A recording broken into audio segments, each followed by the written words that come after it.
I'm Jake. Hello. 34, an architect, and my wife, Olivia, is 32. She's a marketing executive at a fast-paced company, the type where late nights and weekend work are the norm. For the past 8 years, I thought we had a solid marriage.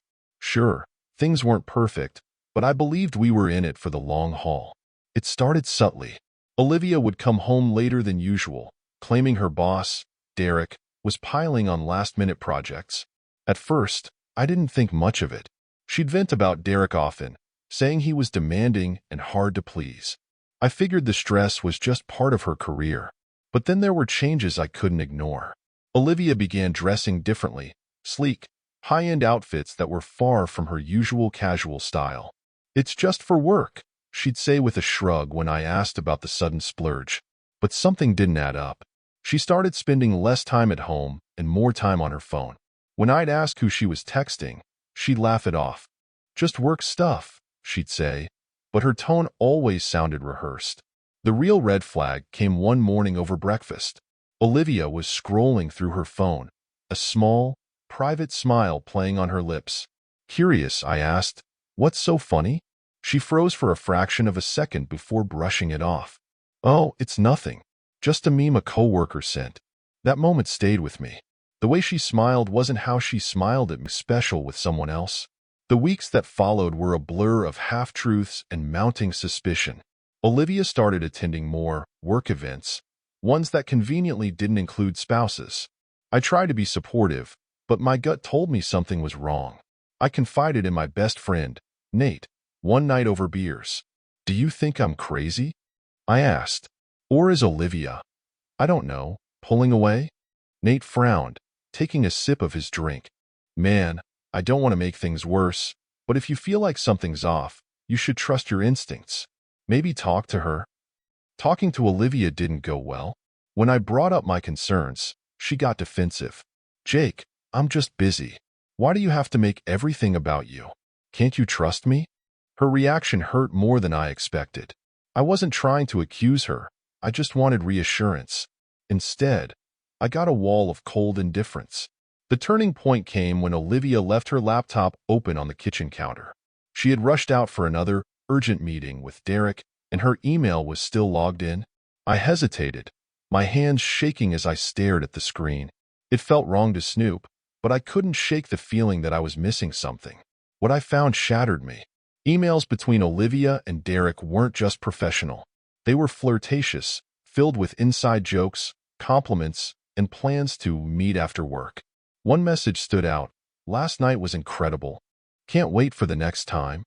I sat there, staring at the screen, feeling like the ground had been ripped out from under me. My wife, the woman I thought I knew, was having an affair with her boss. I didn't confront her right away. I needed time to process what I'd found. That night, I called Nate again, my voice shaking as I told him everything. "What do I do?" I asked, barely holding back tears. "You need proof," Nate said. "Something undeniable.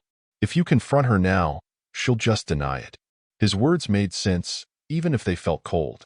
I decided to gather evidence, keeping my suspicions to myself while Olivia continued her charade. It wasn't easy, pretending everything was fine while my heart was breaking. Every time she left for work, I imagined her with Derek, laughing, touching, sharing things she no longer shared with me. Then came the unexpected twist. One evening, I received a message on Facebook from a woman named Clara. She introduced herself as Derek's wife. "Hi, Jake," the message began. "I think we need to talk. I have reason to believe my husband and your wife are involved in something inappropriate." My hands shook as I typed back, "What do you know?" Clara didn't hold back. She'd found similar messages between Derek and Olivia, confirming my worst fears. We agreed to meet at a cafe the next day to share what we'd uncovered. When I walked in, Clara was already there, looking as drained and heartbroken as I felt. We spent hours piecing together the puzzle of our spouse's betrayal. She showed me screenshots of Derek's texts, some of which lined up with Olivia's emails. It was undeniable. But Clara wasn't just hurt. She was angry. "They think they can do this to us and get away with it," she said, her eyes blazing. "We should do something. Together." I wasn't sure what she meant at first, but as we talked, A plan began to form. Clara wasn't just out for revenge. She wanted justice. She told me Derek had a history of inappropriate behavior at work and that exposing him could ruin his career. In the weeks that followed, Clara and I worked together, gathering evidence and figuring out how to confront our spouses. We both knew this wouldn't end well for any of us, but we couldn't sit back and let them destroy our lives without consequences. Olivia, meanwhile, continued her double life, unaware that her lies were unraveling. She came home late one night, the scent of cologne clinging to her clothes. "Long meeting," she said, kissing me on the cheek like nothing was wrong. I nodded, forcing a smile. "How's Derek?" She flinched, just barely, before covering it up with a laugh. "Same as always." "Why?" "No reason," I said, my chest tightening with anger. It was all I could do to keep from confronting her right then and there. But I had to wait. The moment wasn't right, yet. Clara and I planned to confront them together, but as the day approached, something unexpected happened. Clara called me late one evening, her voice shaking. "Jake, can I come over? I need to talk to you." I agreed, not knowing what to expect. When she arrived, she looked more vulnerable than I'd ever seen her. I can't do this alone," she said, tears welling up in her eyes. "I feel so humiliated." Before I could think, I reached out to comfort her, pulling her into a hug. It was meant to be a kind gesture, but something shifted between us. When she pulled back to look at me, there was a flicker of something I couldn't ignore. An unspoken connection born out of shared pain. Neither of us planned what happened next. It was messy, emotional, and entirely unexpected. But in that moment, we found solace in each other. A brief escape from the wreckage of our lives. The morning after Clara came over, I woke up feeling disoriented. The weight of what had happened between us hung in the air like a storm cloud. I knew it was wrong. We were both hurting, vulnerable, and angry. But it had happened, and there was no taking it back. Clara texted me later that morning. "Last night shouldn't change anything. Let's stay focused." Her message was clear, but it didn't stop the guilt from gnawing at me. I didn't respond, and we didn't speak for a few days, though we continued gathering evidence against Derek and Olivia. Clara worked on the professional angle, pulling details from Derek's office about his late-night meetings and expense accounts. Meanwhile, I focused on Olivia's digital trail, emails, text messages, even her social media activity. Every discovery was like another knife in my chest, but it fueled my determination to see this through. A week later, Clara called. "We need to meet," she said, her voice brisk. "I found something big." We met at the same cafe as before, both of us looking more drained than ever. Clara slid a folder across the table. "These are copies of Derek's financial records. He's been charging personal expenses to the company card, dinners, hotels, gifts. A lot of it coincides with his time with Olivia." I flipped through the documents, my anger boiling over as I recognized the hotel charges and dates that matched Olivia's supposed work events. "This is enough to bury him," I said, my voice cold. Clara nodded. "But we need more if we're going to expose both of them. We can't just make this about the affair. It has to be about their lies and what it's cost us." She was right. This wasn't just about revenge anymore. It was about regaining control of our lives. We spent the next few hours strategizing, mapping out the confrontation. Clara's determination was contagious, and for the first time in weeks, I felt like I had a purpose. Meanwhile, at home, Olivia was growing more distant by the day. She barely spoke to me anymore, her excuses for her absences becoming more flimsy. One evening, she came home unusually early, her expression guarded. "We need to talk," she said, sitting down across from me at the dining table. "Finally," I said, folding my arms. "I've been waiting for this." Her eyes narrowed. "What's that supposed to mean?" "You've been lying to me for months, Olivia. About Derek. About work. About everything." She froze, her face paling. "I don't know what you're talking about." "Don't insult my intelligence," I snapped, slamming the folder Clara had given me onto the table. "I know about the hotels, the dinners, the late nights." Olivia's mouth opened and closed like a fish out of water. Finally, she said, "Jake, it's not what you think." "Then what is it?" I demanded. Explain these charges. Explain the emails I've seen. She looked at the folder but didn't touch it. Derek and we got too close. But it's not serious. It's just a distraction. Her words hit me like a slap. A distraction? That's what you call betraying your husband. Tears welled up in her eyes, but they didn't move me. I didn't mean for it to happen, Jake. It just did. I stood up, my chest tight with anger. You've destroyed everything we built, Olivia. For what? Some fling with your boss? She didn't answer, and I couldn't bear to look at her anymore. You can stay in the guest room, I said coldly, walking away. I don't want to see you. Clara called me the next day. How did it go? She admitted to it, I said. Called it a distraction. Like that makes it better. Clara sighed. I'm sorry, Jake, but this means we're closer to ending it. Her words brought little comfort, but I knew she was right. We had to move forward, no matter how much it hurt. In the days that followed, Clara and I worked tirelessly to finalize our plan. She set up a meeting with Derek under the pretense of discussing his business practices, while I prepared to confront Olivia one last time.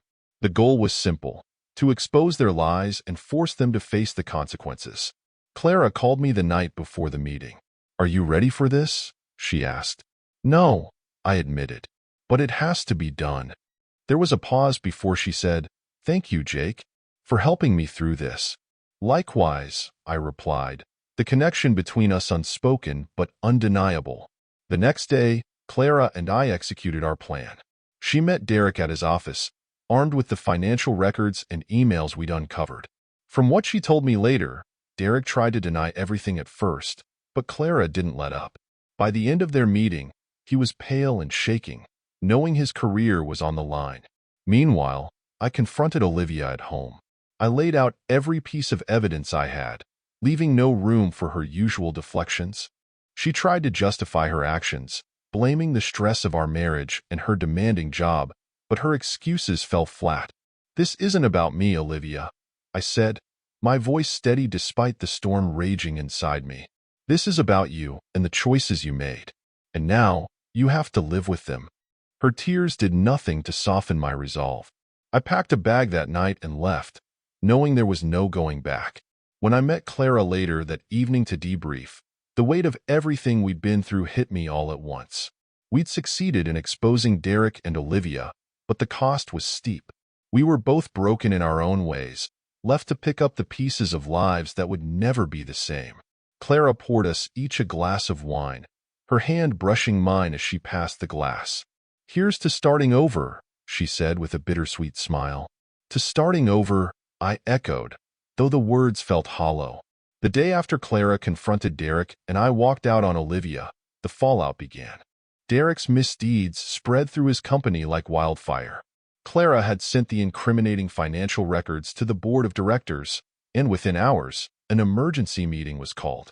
Derek was suspended pending an internal investigation, and the whispers about his affair with Olivia reached every corner of the office. For Olivia, it was like watching her world crumble in slow motion. She called me repeatedly, begging to talk, to fix things. But there was nothing left to fix. I ignored her calls, the memories of her betrayal too fresh to entertain her pleas. She even showed up at Nate's house, where I'd been crashing, but he turned her away. Jake, she's a mess, Nate said that night. But don't let her guilt you into going back. You deserve better. I nodded, though it didn't ease the ache in my chest. No matter how much I hated what she'd done, part of me still mourned the life we'd built, the life I thought we had. A few days later, Clara and I met to tie up loose ends. She seemed calmer, though the exhaustion in her eyes mirrored my own. Over coffee, she told me about her last conversation with Derek. He begged me not to go public, she said, shaking her head. Offered to sign over assets if I kept quiet. Can you believe that? As if money could erase everything he's done. What did you say? I asked. She smiled grimly. I told him I didn't need his money. I needed my dignity back. And then I left. We sat in silence for a while, the weight of everything we'd been through settling between us. Finally, Clara reached for my hand. Jake, I don't know what comes next, but I'm glad I didn't go through this alone. Me too, I said, meaning it. Despite everything, Clara had been my lifeline, and I hers. But the tangled emotions between us were too complicated to untangle now. The turning point came a week later. Olivia showed up at Nate's house again, this time refusing to leave until I spoke to her. Reluctantly, I stepped outside, bracing myself for whatever she had to say. "I'm sorry," she began, tears streaming down her face. "I know I've said it before, but I mean it, Jake. I ruined everything, and I don't know how to fix it." Her vulnerability hit me harder than I expected, but I forced myself to stay strong. "There's no fixing this, Olivia. You made your choices, and now we're both paying for them." She nodded, her shoulders shaking. "I know. I miss you. I miss us." Her words sparked a flicker of hope, but it was quickly snuffed out by the memory of Derek's emails, the nights she lied, the way she dismissed my concerns like I was nothing. "You didn't miss me when you were with him," I said, my voice cold. "It's too late, Olivia." She sobbed, and for a moment, I almost caved. But I knew going back would only drag us both into more misery. I turned and walked away, leaving her standing in the driveway. Clara called me that night, her voice soft. "How are you holding up?" "Better," I lied. "How about you?" "Derek moved out today," she said. The silence is deafening. I wanted to comfort her, to say something that would make it all better, but I was barely holding myself together. Instead, I suggested we meet for dinner. "Not to talk about them," I added quickly, "just to get out of our heads for a while." She agreed, and for a few hours, we pretended to be normal people with normal lives. We laughed, shared stories, and for the first time in weeks, I felt like I could breathe again. But when she leaned in at the end of the night, her lips brushing mine, I pulled back. "I can't," I said, my voice trembling. "Not yet." Clara nodded, her expression understanding but tinged with sadness. "I get it. Take your time, Jake." The divorce process was grueling. Olivia fought me on everything. Our home, our savings, even the dog we didn't have anymore. She blamed me for the fallout, saying my coldness had driven her into Derek's arms. The irony of her accusations wasn't lost on me, but I was too drained to argue. I just wanted it to be over. When the divorce was finalized months later, I felt a strange mix of relief and grief. I'd won the house but lost so much more.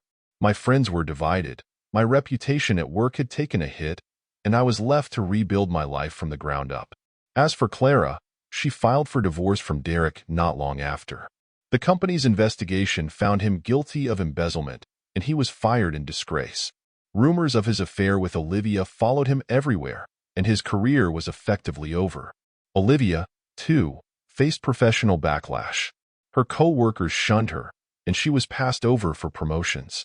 The life she'd traded our marriage for had crumbled, leaving her with nothing but regret.